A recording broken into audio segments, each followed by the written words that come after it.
ल साथीहरू, यो वीर हस्पिटलदेखि लिएर यो अहिले यो वीर हस्पिटल इमर्जेन्सी जाने ठाउँ, यो वीर हस्पिटलको नयाँ बिल्डिङ हुँदै यो कान्ति पथको बाटो, यो न्यू रोडतिरबाट आउँदाखेरि आरएनएसीबाट हुँदै आउँदै यो चाहिँ भोटाइटी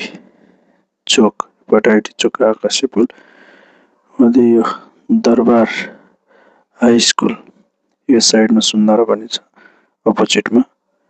त्यस पछाडि हुँदै हुँदै यो जमल चोक, यहाँबाट सिधा जाँदा असन जाने, त्यस पछाडि सिधा यो जमलको आकाशे पुल, अनि यता जाँदाखेरि दरबारमाग साइडतिर हिँड्छ। यो चाहिँ राष्ट्रिय नाचघर, जमलको राष्ट्रिय नाचघर भयो।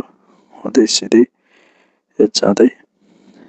हुँदै जाँदाखेरि यहाँबाट जाँदा ठमेल साइडतिर गइन्छ, लैनचौर साइडतिर गइन्छ। यो चाहिँ येलो प्याङ्गाडा होटेल यहाँ भयो।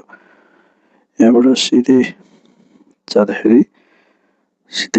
हुँदै जाँदाखेरि यो ग्रिन सिटी हस्पिटल, यो चाहिँ तपाईको त्यहाँबाट सिधै हुँदै जाँदा त्यस पछाडि आयो यो ठमेल जाने चोक, यो दरबारमाग यता सिधा गयो दरबारमाग यतातिर गयो भने ठमेल मेन बजारतिर गइन्छ। यो चाहिँ त्यस पछाडि यहाँ यो राष्ट्रिय परिचय पत्र बनाउने ठाउँ, यो यहाँबाट सिधै हुँदै जाँदाखेरि यो अहिले नयाँ बिल्डिङ बनिसकेको छैन, यो पनि यहाँबाट सिधै हुँदै जाँदाखेरि साथीहरू यहाँबाट अब यो लाइन चौर चोक आइयो। यहाँबाट सिधै माथि जाँदाखेरि लाजिमपाड गइन्छ र यता आउँदाखेरि यता सोह्रखुट्टे जाने बाटो, यो सिधै भएर यहाँबाट यो लाइन चौर सिधै हुँदै जाँदाखेरि त्यस पछाडि यहाँ हुँदै तपाईँको यो बाल्याज क्यासिनो भयो। यो यहाँ सिधै बसी यो स्कुल पनि छ, यहाँ ठुलो स्कुल छ, यहाँ चाहिँ क्याम्पस।